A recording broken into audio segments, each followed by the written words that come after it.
10 жылдан бери Россияга барып келип иштеген Шааркан Матиева кайрадан жолго аттанып жатат. Күйөөсү менен бирге Екатеринбург шаарында кондитердик цехте иштеген учурда бул жакта 11 жашар кызы жана 9 жашар уулу таянесинин колунда калат. Башка айла жок дейт Шааркан. Балдар деле ата энесин жылына бир жолу көргөнгө көнүп калышкан. Кыргызстанда турмуш тиричиликке, жашоо шартка байланыштуу көптөгөн жаштар өздөрүнүн балдарын тааныгандагы, тааныбагандагы жакын, алыс туугандарына таштап канчалаган ата энелер кетип атышат Россияга, башка чет мамлекеттерге кетип атышат. Бирок мындай мыйзамды менимче көпчүлүгү уга элек. Жана бул мыйзам көпчүлүгүнө жете элек деп ойлойм да.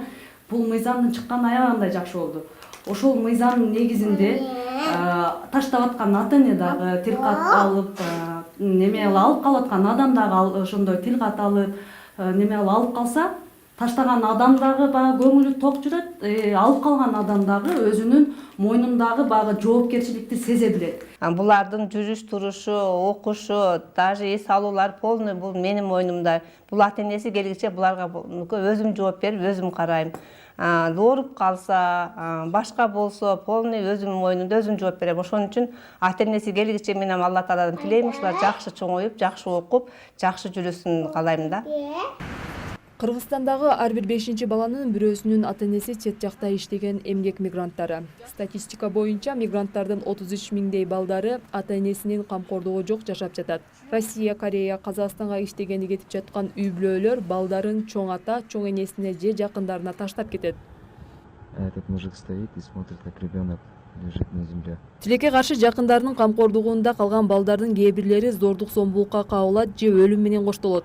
Жаңырган жылдан бери эле мигранттардын балдарына карата 3 факт катталган. Мындан улам жакындарынын балдарын камкордукка алгандарга жоопкерчиликти жүктөлгөнү турат. Ал багытта мугалимдер мигранттардын балдарын тизмектей баштады. 21 январдан Ош шаардык мэриясы тарабынан буйрук чыкты. Ошол буйруктун негизинде бир эле мугалимдер эмес, бул жерде социалдык өнүгүү башкармалыгынан, аймактык кеңештерден, медицина кызматкерлеринен, ИДН кызматкерлери менен биргеликте баардыгыбыз чогуу ошол ар бир үйгө кыдыруу жүрүп атат. Ошонун баардыгы каттоого алынып, азыр мунун пайдалуу жагы ушул калтырылган бала үчүн дагы анан дагы бир жагы жакшы болуп атат. Ата энеге жоопкерчилик жүктөлүп атат. Бул боюнча мыйзам чыкты.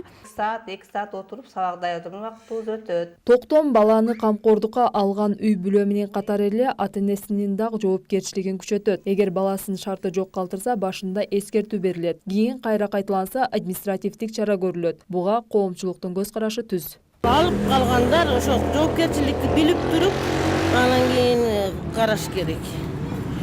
Туура эле кабыл алды балдар үчүн. Себеби балдарыбыз өтө көп жапа чегип кетип атат кийинки убактарда. Баласын таштап кетип аткандардын көбү эле балдары көп сапкы жеп атат эми.